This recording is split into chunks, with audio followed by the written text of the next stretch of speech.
Muy buenas tardes, amigas, amigos de aquí y de los países que nos están escuchando.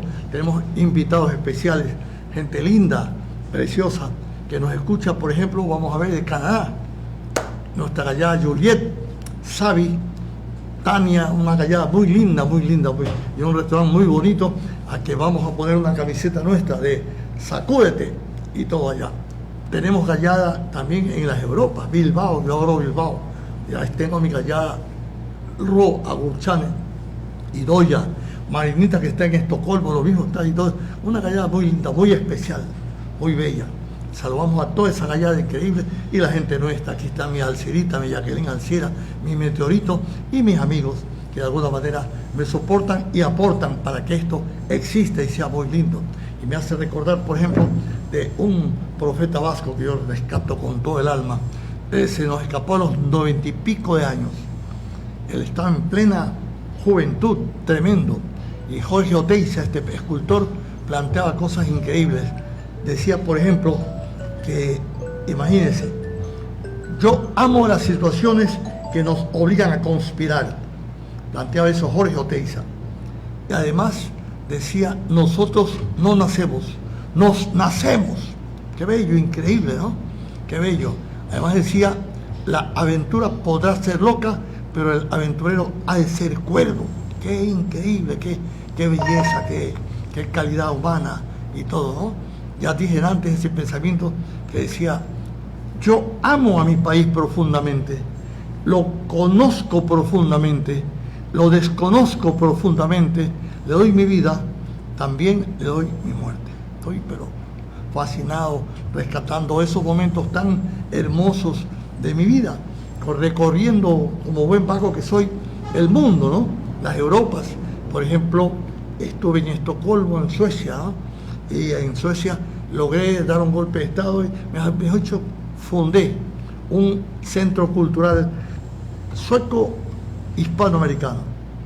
Fue bello, una experiencia de 4 años increíble ahí, bellísima, con apoyo del ayuntamiento, del municipio, que nos consiguió primero un local bonito en pleno centro y luego nos dio otro local precioso, con calefacción, con todo, con teléfono. Fue una etapa increíble. De ahí me enamoré del País Vasco y entonces ya fui al País Vasco, estuve en Madrid. Bueno, me recorrí prácticamente como buen vago que soy. Eso sí, un vago con su itinerario, vago con su itinerario, pero un vago con su itinerario. Te recorrí las Europas, estuve viendo ahí, por ejemplo, me acuerdo que dormí al pie del casino de Monte Carlo, el casino más famoso, más mafioso del mundo. Pero ¿cómo logré yo eso? Sí, costosísimo. Me metí en un parque con mi saco de dormir, y ahí escondidito dormí y pasé lo más lindo del mundo, lo más precioso. Las cosas no son del dueño, sino del que las necesita. Y fue una etapa tan exuberante. En Bilbao lo adoro porque además que conocer a Jorge Oteiza, para mí, el mejor escultor del mundo, mejor que todos los, si Miguel Ángel y lo que diablo sea, ¿no? Y conocí a Néstor Basterrechea, otro pensador increíble, maestro lindo, pintor lindísimo, que me enseñó a varios razonamientos increíbles, ¿no? Me regaló, entre otras cosas, un libro que en mi ignorancia recién lo leí en esa etapa, que es La Granja, Rebelión en la Granja. Preciosa, preciosa. Decía José Mi Salazar, Javi del Vigo, que fue presidente de la Asociación de Vecinos de Recaldeberry en Bilbao, tremendo huelguista, luchador extraordinario, que hasta ahora me soporta y me envía periódicos intermitentemente, por lo menos una vez a la semana, El País y periódicos de varias regiones de España que yo adoro. Tengo mis contradicciones, porque yo amaba por un lado a los independentistas vascos y amaba también a los policías españoles, que a diferencia de los policías de aquí, me metieron preso varias veces, nunca me metieron palo, me trataron con un respeto como si yo fuera un... y eso es con toda la gente, o sea, increíble. Yo viví en Europa 14 años y cuando soñaba a colores y a veces lloraba, pero no de tristeza, sino la emoción. Me parecía mentira estar yo allá. Por ejemplo, uno en varios de estos países, uno por ejemplo en España, los de los 60 años para adelante andamos en buseta gratis, completamente, recorremos todo Madrid, que es grandísimo, y todo gratis completamente. Y así, y no digamos, por ejemplo, en Estocolmo, en varios países de Europa, uno entra gratis, tiene que pagar, pero si no tiene o no quiere pagar, hay un pasadizo especial sin humillaciones ni nada, y uno entra y pasa de lo más lindo. Coloca la bicicleta, nunca se la roban, no hay asaltos, no hay violaciones. Es una etapa increíble, muy bella. Si tanto hablas como colonizado que eres pro-europeo, ¿por qué no te quedaste por allá? Pues yo tenía mis hijitos aquí. Tuve que salir dejando este país, tuve problemas políticos aquí, pero tuve que volví por mis hijos, que ahora también ya se me fueron. Están en la Johnny, yo dice dónde voy, muy bien, ya han pasado los años o los siglos, y yo estoy contento. Contento gracias también a Pedrito Roldán, que nos ayuda como productor, también a la Unión Nacional de Periodistas, a Richard Sellán, y que en este momento está cumpliendo años su esposa. Está cumpliendo años en este momento, y yo tuve que dejar esa fiestecita linda para cumplir con este compromiso. Y cumplo con este compromiso rescatando alguna cosa bella. Vamos a recordarnos. Déjenme recordar cosas bellísimas para no aburrirlos tanto con tanta perorata, ¿no? No quiero poner un video, aunque a lo mejor Pedrito tiene un video de película, tendrá Pedrito un video lindo de las maravillas que usted tiene, para poner de 1 minuto o 2. Ya, mientras usted busca, yo le digo un antipoema. Me recuerdo de quién era, de Ernesto Cardenal, o no recuerdo si era de Víctor, de Nicanor Parra. Decía: cuando me dijiste ayer que no me querías, que amabas a otro, entonces fue cuando subí a mi cuarto y escribí aquel artículo por el que ahora estoy preso, carajo. Cosas así tan bellas en esa situación. Me acuerdo también que en Bilbao me gané el primer premio en concurso de cuentos, para sorpresa de los españoles, de los franceses, y no tanto para mí. Yo creí que era un buen escritor, yo creí que iba a ganar premio mundial de poesía, lo cual era equivocado completamente, y pensaba que íbamos a triunfar aquí con un cambio revolucionario y que íbamos a triunfar completamente. Un muchacho soñador, iluso. Ahí me gané el primer premio con un cuento que se llama Los Disidentes, bellísimo. Cuento que no era muy largo, 7 páginas apenas, pero decía que era una joya. Y creo que es algo muy bonito, muy interesante. Voy a acordarme de esa época, algún poema de esa época, pero bueno, de nuestra América. Por ejemplo, déjeme acordar, a ver, de Euler Granda, Maestros Lindos, Preciosos. Y bueno, creo que aquí mi amigo Pedrito tiene un material lindo, ¿no? 20 años, qué bien, de este muchachos tercermundistas que lograron nacionalidad en Francia y cantan una canción cubana. 20 años, oigamos por favor, escuchemos. Hola, es la hora de Vamos, Pedrito. tocar nuestro más grande. Si puedes, sube el volumen, que no escucho nada. Años.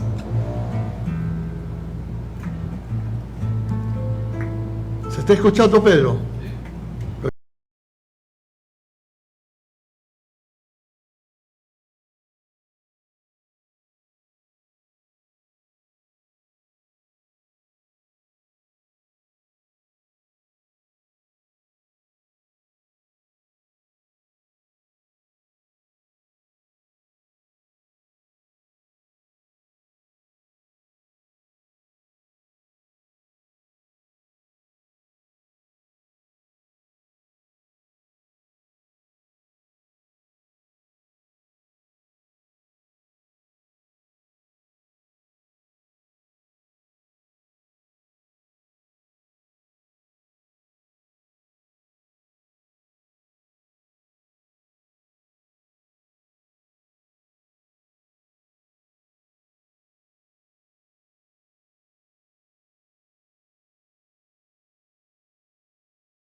qué bello, qué lindo, hermano, maravilloso.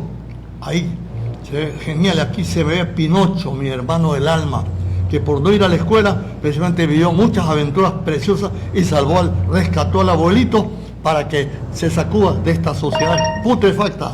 Muy bien, me hace recordar que una vez aquí en estos países, eso me lo contó Oteiza y lo escribió, estaba un campesino, un indiecito nuestro, jugando con un cachorrito, jugaba con un cachorrito y ocurre que llega el patrón, el terrateniente, y le dice, oye indio, préstame tu animal para que juegue con mi Doberman. Y el indiecito, ¿cómo está patroncito? ¿Qué pasa? Ah, indio, préstamelo nomás, préstamelo, tremendamente. Y ocurre que, ¿qué pasó? ¿Qué ocurrió? Ocurrió que inmediatamente, ¿qué creen que ocurrió ahí, Pedrito Roldán? Entre el perrito y el Doberman. No ganó el grande, ganó el chiquitito. Oye, indio, mugroso, quítamelo que me lo mata. ¿De qué raza es? No sé, dice patroncito. Yo estaba aquí, él bajó de las montañas, y lo que pasa, como tiene una melenota grandotota, yo le corté las melenas y lo he dejado pelado. ¡Uy! Ha sido un león. Ese es nuestro pueblo, que a veces anda trasquilado, así chino, cholo, chino y cholo como yo, pero realmente se tiene que sacudir alguna vez para que este país, que es deformado, inacabado, este país se sacuda y rompa los cercos de la ignorancia, de la explotación, de la estupidez. Hablando de eso, ha llegado una personalidad tremenda, un invitado especial, el doctor Carlos Julio Manuel. Está con nosotros, ex ministro de Estado, candidato a presidente de la República, presidente del Banco Central del Ecuador, pero además fue funcionario del Fondo Monetario Internacional y no se dejó comer de esa gente. Un hombre fuera de serie, de las pocas gente que yo respeto en mi recorrido en este país y en otras partes, está Carlos Julio Manuel. Se le retrasó el avión al hombre, como 15 minutos, pero está con nosotros. ¿Cómo está, maestro lindo? Muy bien, muchas gracias, Juan Enrique, siempre un gusto estar contigo. Ajá, maravilloso, maestro. A ver, yo hago como puedo. Mafaldita, vas para acá que la tapa. La tapa, maestro. Ahí está, muy bien. Perfecto, maestro lindo.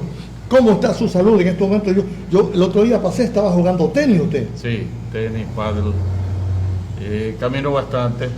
Ajá. Voy al gimnasio para hacer piernas también, porque lo que hay que mantener siempre fuertes son las piernas. Las piernas es clave, ¿no? Clave. Es el edificio del organismo. Clave. Y el cerebro. Es parte de eso, ¿no? Si tienes buen estado físico, vas a tener buena calidad de vida. Mente sana en cuerpo sano. Mens sana in corpore sano. Qué maravilloso, en ¿no? la época de los romanos. Qué bello, qué bello. Y antes los chinos también planteaban eso. No se conoce, no de los romanos, nos han occidentalizado. ¿Hay cultura china, asiática, anteriores a los romanos o no es así? Y anteriores a las asiáticas que conocemos, Así, ¿no? de 10.000 años atrás, sino que poco a poco se va redescubriendo eso. Poco a poco, En ¿no? Turquía se han descubierto civilizaciones de más de 10.000 años. En Turquía. En Turquía, sí. Qué bello, ¿no? Sí, cómo no. Hay que recorrer y... Estambul, toda esa zona. Bueno, Estambul ya es... Occidentalizado. Occidentalizado, ¿no? Constantinopla.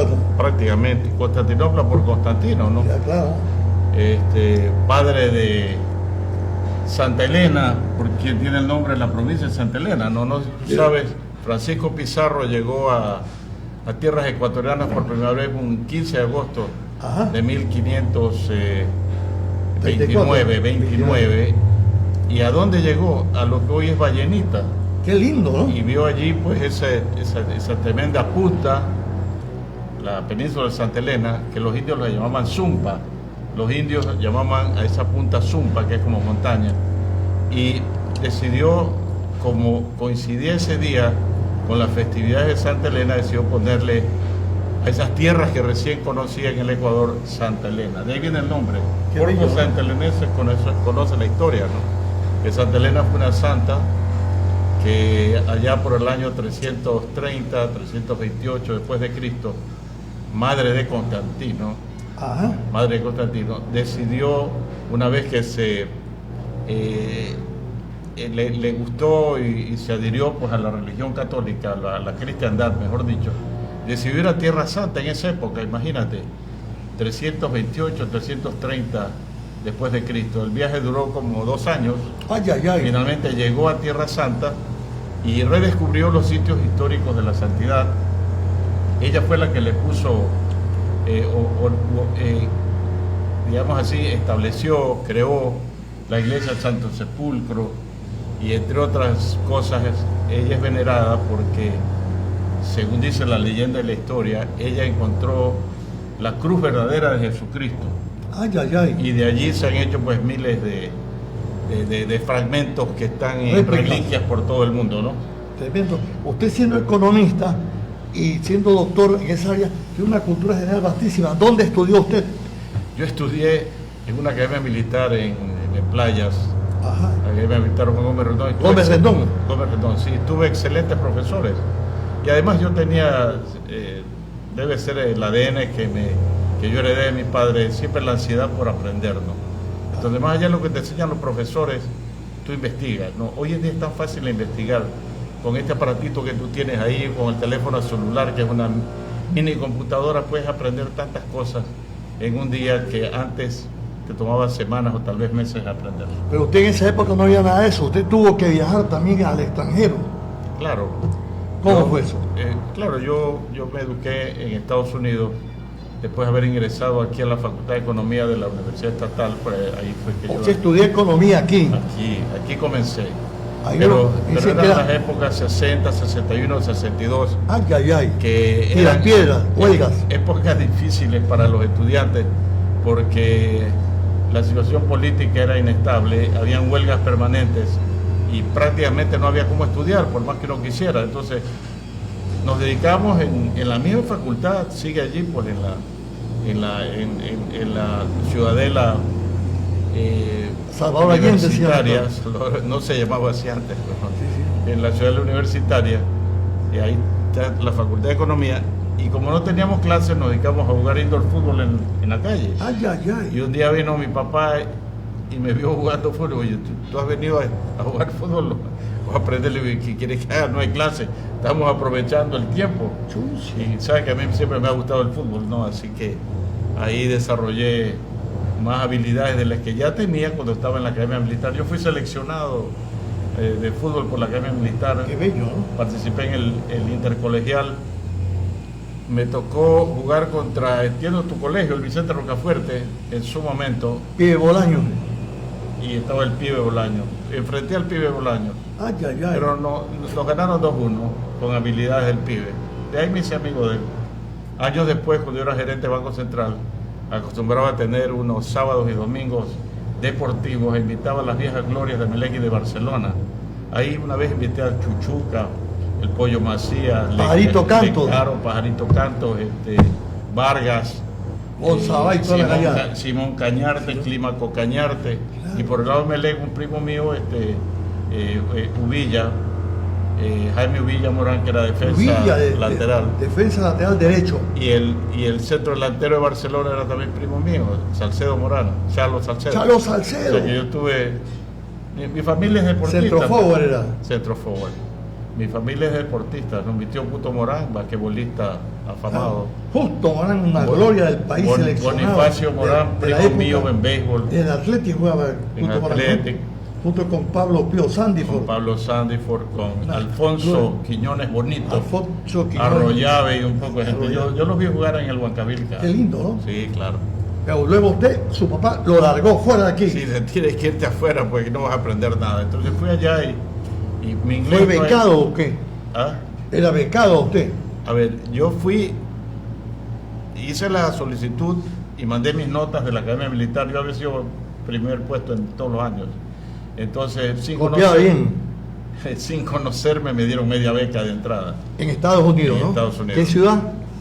Es el estado de Carolina del Sur.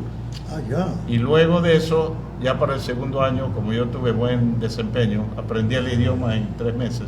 Uy, uy, uy. Me dieron beca completa para el segundo año. De ahí en adelante mi papá no gastó nada en mí. Qué bello. Luego me dijeron, viendo su currículum, maestro lindo, usted fue catedrático universitario también en Estados Sí, Unidos. Sí, en 3 universidades, ¿no? En la misma que yo estudié, Ya. en la Universidad de Carolina del Norte y en la Universidad de Carolina del Sur. Ajá. Ahí estuve casi 4 años pero luego decidí ir al Fondo Monetario Internacional de Washington. Fondo Monetario Internacional, Washington. Sí, ahí solicité ingreso al Banco Mundial, al BID, Fondo Monetario. A todos me aceptaron, pero escogí el Fondo Monetario por el tema que a mí más me gustaba, la parte monetaria, Ajá. que es un poco mi especialidad, ¿no? Lo monetario. ¿Qué tal le fue ahí? Muy bien. Una experiencia Mira, fascinante. claro, porque el momento que llegas, inmediatamente te asignan tareas. A mí me asignaron el estudio de la economía de Brasil, y para que tenga más efectividad ese estudio, me combinaron a aprender portugués en un par de meses, lo cual hice. Qué maravilla. Y luego viajaba a Brasil, ya tenía que hablar portugués en Brasil. Pero usted Ayer- no viajó a Brasil. Claro, ¿Cómo así? desde el Fondo Monetario, pues no. Ah, ya. Te mandan en misiones, pues va la delegación del Fondo Monetario, no solo Brasil, yo estuve en varios países de América Latina, Costa Rica, Panamá, estuve en Europa, en casi todos los países también, como en misiones del Fondo Monetario, Inglaterra, Francia, España, Alemania, en el Japón, estuve en la India, estuve en el África. Mi primera ocasión de visitar África fue Somalia, que queda en el cuerno, justamente donde está ahora el estrecho de Bab el Mandeb, Ajá. que también lo van a cerrar los hutis para impedir el paso del petróleo, que ya lo tienen ¿Por cerrado. Yemen? Lo tienen cerrado, como claro, en Yemen están los hutis. Nigeria, Sudáfrica, Costa de Marfil, Camerún, Guinea Ecuatorial, en el mismo. Todos los continentes ahí. No fue a China. Claro, sí, fue a China. ¿Estuvo en también, China? fue en China. La China de Mao Zedong. Estuve en China y estuve bueno, tal vez uno de los países que más me impactó fue la India, ¿no? Eso es un continente, ¿no? Y un día tuvimos un día libre, me dicen, tiene 2 días libres, haga lo que usted quiera. ¿Qué quiere? ¿Quiere ir a conocer Cachemira, ahí en el borde entre India y Pakistán, ¿Ya? donde son Claro. los relajos, las peleas? Sí. ¿O quiere conocer el Taj Mahal? Leo, voy al Taj Mahal. Dios mío. Y fui al Taj Mahal. Me fui en un taxi solo. Solito, ¿no? Tenía Sí, compañía. no, solito. Modena. Y Taj Mahal queda en un pueblito de la India que se llama Agra. Pero eso es impresionante, ¿no? Hay un Taj Mahal blanco y uno negro, ¿no? Que la gente no sabe que hay 2. Pero esas son las vivencias. Aprendí mucho en el En los Fondo años, Monetario. la década de los años 60, comienzo del 70. No, yo entré al Fondo Monetario en el año 77. Qué maravilla. Y estuve ahí hasta el 80 y pico, que me vine acá a ser gerente del Banco Central, justo cuando el Fondo Monetario me iban a enviar de delegado del Fondo Monetario permanente en Suiza, a Ginebra. Y entonces sale la oportunidad a través de un amigo, Rodrigo Espinosa, que era gerente del Banco Central. Me dice, Carlos Julio, él me había conocido en Washington, quisiera que vengas a trabajar en Guayaquil en el Banco Central. Y yo tenía la opción de ir a Ginebra, Suiza. Entonces se enteró mi papá y me dijo, pero ni lo pienses 2 veces, tienes que venir. Chuzo. Entonces, Cambió ahí su destino. ahí me Usted es vi. un alto funcionario, Totalmente. una gloria totalmente. Y entonces, en el fondo, usted que puede haber sido presidente de la República, yo recuerdo de las personas que he conocido yo, solamente 3 me han impactado en el alma. Carlos Julio Semena Monroy, Carlos Julio Manuel, y el otro, ¿cuál fue? Creo que nadie más. Puede haber un tercero, ¿no? ¿Quién será? Velasco Ibarra pues no me convenció porque, aunque era un santo, pero tenemos Pero mira que han equipo habido- de ladrones ahí alrededor de él, Lo- que lo hicieron presidente. Lo importante es tener presidentes demócratas, ¿no? El gran problema del Ecuador, por Enrique, es que las personas que llegan a la presidencia se olvidan de que van allí con un único propósito, mejorar la situación de la gente. Si no la pueden mejorar, no deben ir. Porque Claro. para eso es que, tú sabes que en el estado llano, en el estado natural, antes que se formaran los estados, los gobiernos, la gente vivía libre, hacía lo que le daba la gana. Se forman los estados, que es una suerte de renuncia de la libertad individual de muchas personas, A cambio de, a cambio de que el Estado te mejore la situación que estabas viviendo en esa edad inicial, ¿no? En esa edad de piedra, por así decirlo. Ese es el pensamiento de Rousseau, de Locke. Es eso, ¿no? El contrato social no es para perjudicar a la gente. Y aquí se olvidan de eso, y por eso es que tenemos la situación que tenemos, ¿no? Hay gobiernos, he visto por ejemplo con mucho agrado recientemente gobiernos, varios, puedo nombrar algunos, pero el tema es que a raíz de este problema que se ha dado como consecuencia de la guerra en el Medio Oriente, que los precios han comenzado a subir. Sí, sí, sí. Porque, fíjate tú, a través del estrecho de Hormuz sale el 20% del petróleo, Ya. pero sale el 20% del gas, sale casi el 30% del helio. La gente dice, bueno, ¿y el helio para qué me sirve? Bueno, te sirve no solo para inflar globos, ¿no? Ajá. Sino que todos los altos equipos sensibles de medicina de los hospitales utilizan el helio para hacer resonancias magnéticas. Y también cuando andamos en un vehículo más o menos moderno, ya tú tienes, cuando hay un impacto, tú sabes muy bien que hay mecanismos dentro del carro que te ayuden a sobreponerte de ese impacto, y es el helio que está ahí que te protege. Entonces, como resultado de todas estas cosas va a haber pues un aumento de precio, ya se está dando, ¿no? Usted dice que hay países que sorprenden de claro, todas maneras por su ejemplo, desarrollo. Y termino antes de decirte eso, por ahí sale el nitrógeno, sale el amoníaco, la base de la urea. Hormuz. Claro, imagínate el impacto en la urea para el agricultor ecuatoriano. Entonces hay países que ante esta situación están diciendo, voy a subsidiar porque no puede ser que el pueblo tenga que enfrentar esto que no es causado por él. Entonces, o te bajan impuestos o te dan un subsidio. Aquí Porque también han subsidiado ya.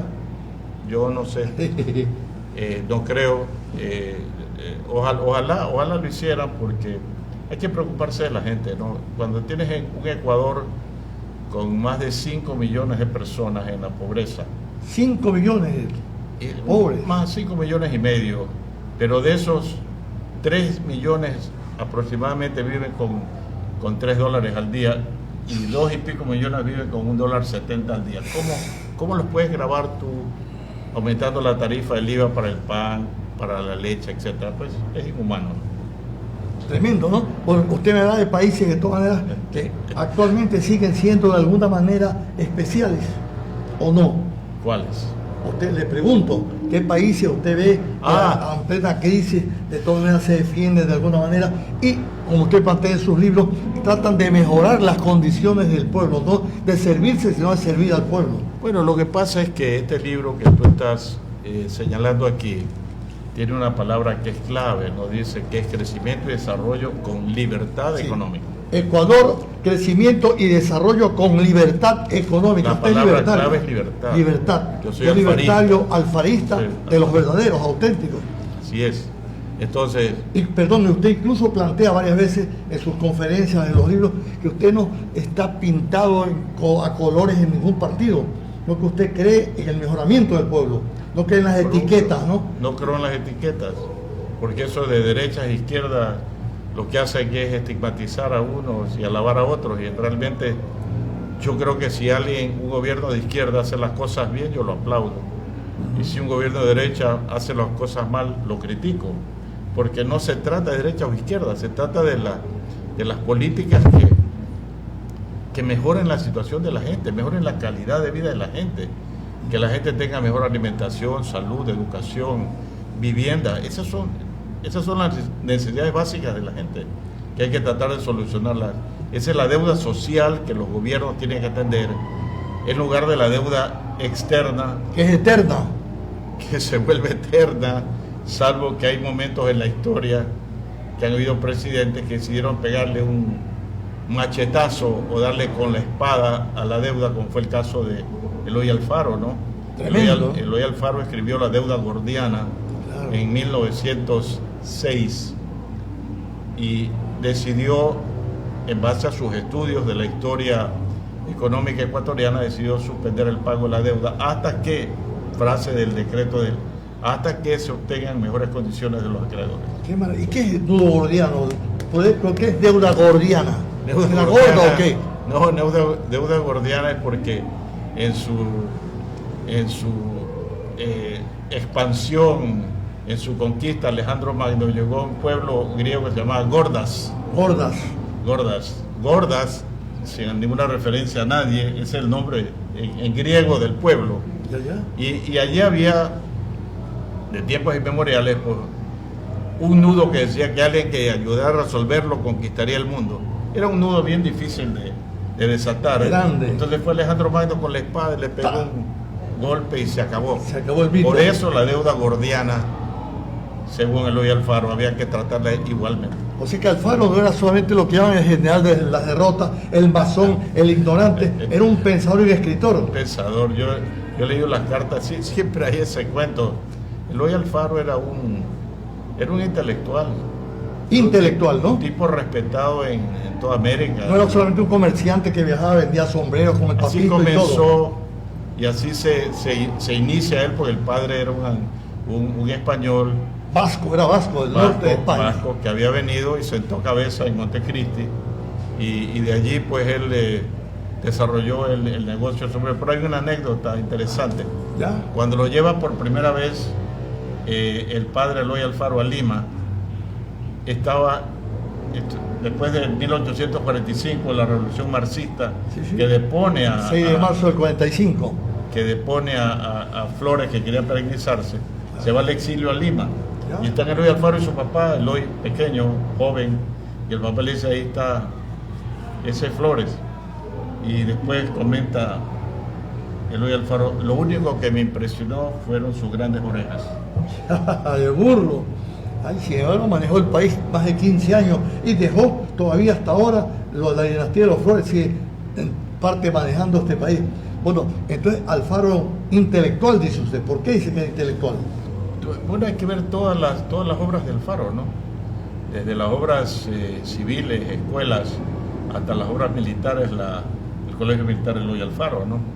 Yo hace años participé en un concurso cuando era estudiante, creo, no sé si te hice llegar alguna vez. Hice una reseña Eloy Alfaro cuando tenía 18 años. Ajá. Participé en un concurso del Colegio Militar Eloy Alfaro y ahí obtuve una mención.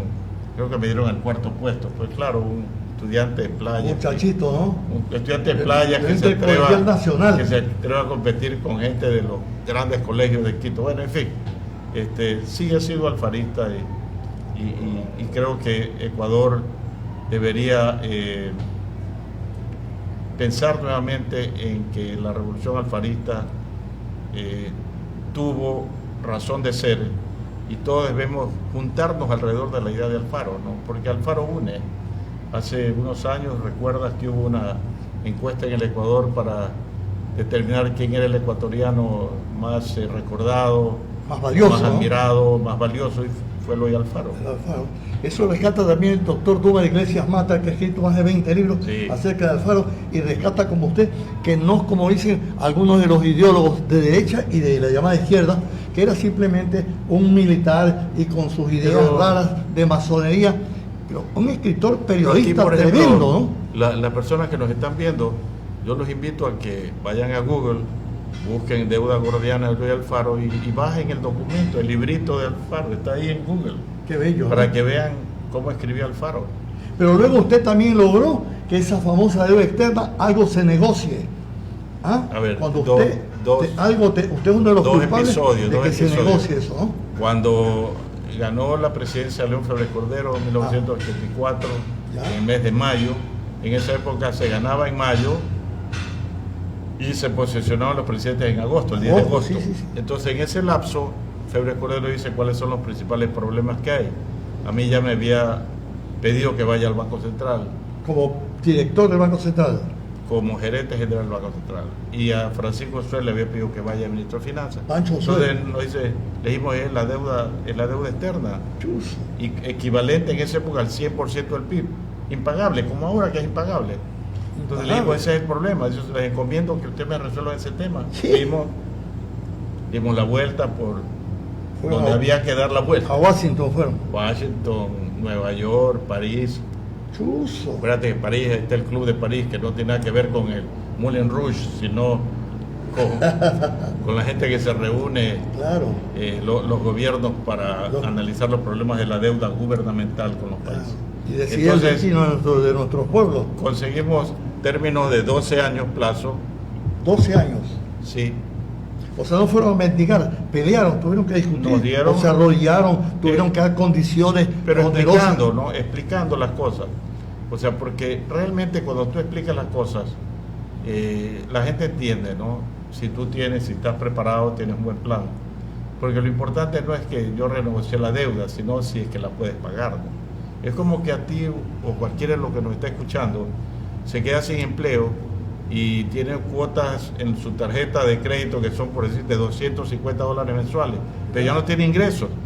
Entonces tiene que ir al banco a decir, mire, yo quiero que usted me reestructure, refinancie. Yo no le puedo pagar 250. ¿Y cuánto puede pagar? 100. Puedo pagar 100. No, pues págueme 150. No tengo que pagar 150. Entonces tú llegas y explicas 100. Y lo importante es que eso es lo que vale la pena. Se puede conseguir. Siempre se puede conseguir. O sea que es trabajando. cuento que dice los malos del Fondo Monetario Internacional del BID lo explotan a los pueblos. Se puede negociar. Explotan a los que no están preparados para negociar. Y son corruptos y tienen coimas y todo. Aunque yo no quisiera hablar de corrupción en ese tema del Fondo Monetario, Ya. que es mucho más difícil. No me refiero a los gobernantes de estos países. No, pues lo que pasa, Jorge, es que si tú no tienes preparación para negociar con el Fondo Monetario, te atropellan, Así, ¿no?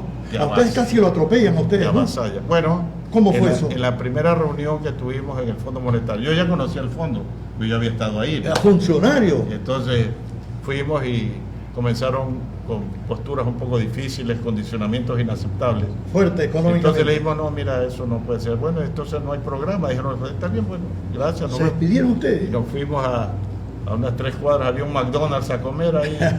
Y después vinieron al fondo, bueno, ya regresan y ya vamos a hablar. Eso pasó. Ahí se negoció. Claro. Qué bonito, ¿no? Sí. ¿Quiénes eran ustedes?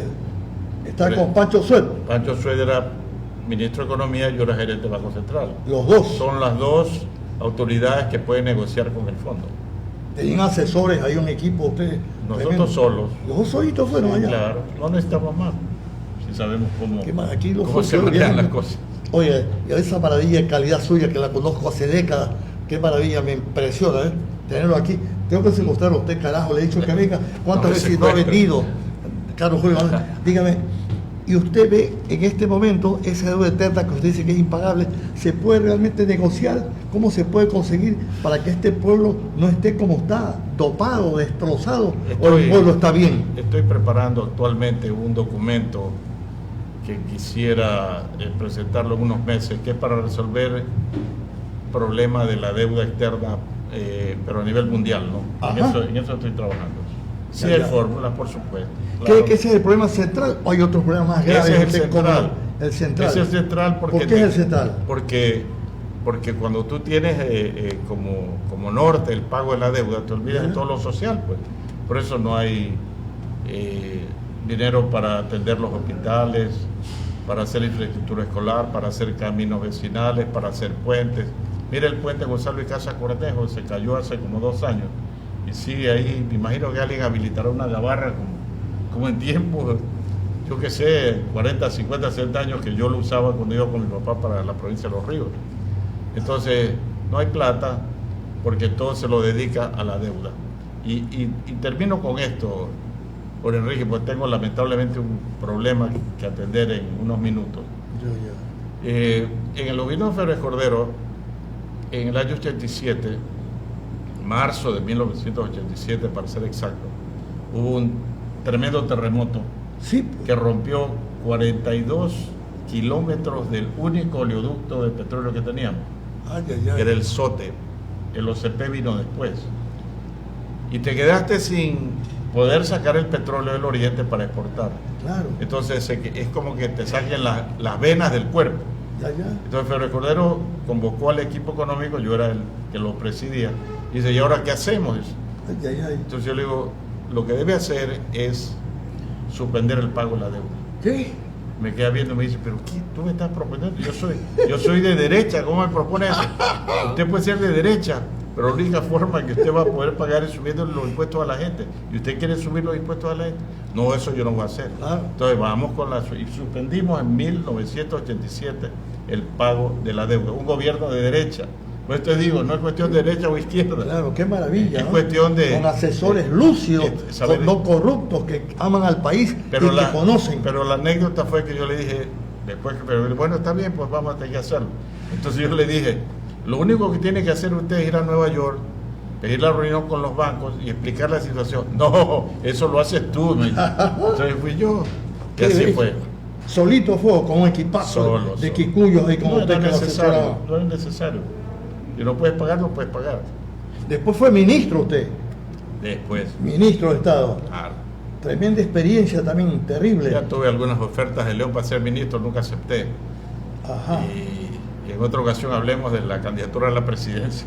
Eso quería decirle, Que también cómo fue de León. que usted siendo tan el mejor, decía, con una capacidad no pudo ser presidente. ¿Qué pasó si León lo quería? ¿Por qué no lo apoyó a usted y apoyó Sí me a esa apoyó. rata de Sixto? Sí me apoyó, pero luego a él lo convencieron de que Sixto tenía mejores opciones, cuando la promesa era que Sixto no iba a entrar Sixto le dijo a usted personalmente que no iba a ser candidato. personalmente. Fue a verlo a Más usted. de una ocasión. Y eso lo dejé yo por escrito en una carta que mandé a Vistazo hace algún tiempo, Sí la tengo yo. cuando presidía Alfredo Pinargote Vistazo. Qué lindo. Y él cambió de opinión y ellos querían que yo cambie de opinión y me retire. Y yo dije una vez que yo acepté ser candidato, de aquí no salgo hasta las elecciones. Trataron de coimarme. Una vez me mandaron $300,000 para que me salga, pero no salí. ¿Y qué ocurrió finalmente, Jorge Enrique? Vinieron las elecciones y ni Sixto ni yo clasificamos Sí. el segundo puesto. El segundo puesto lo obtuvo Abdalá Bucarán, primer puesto Borja.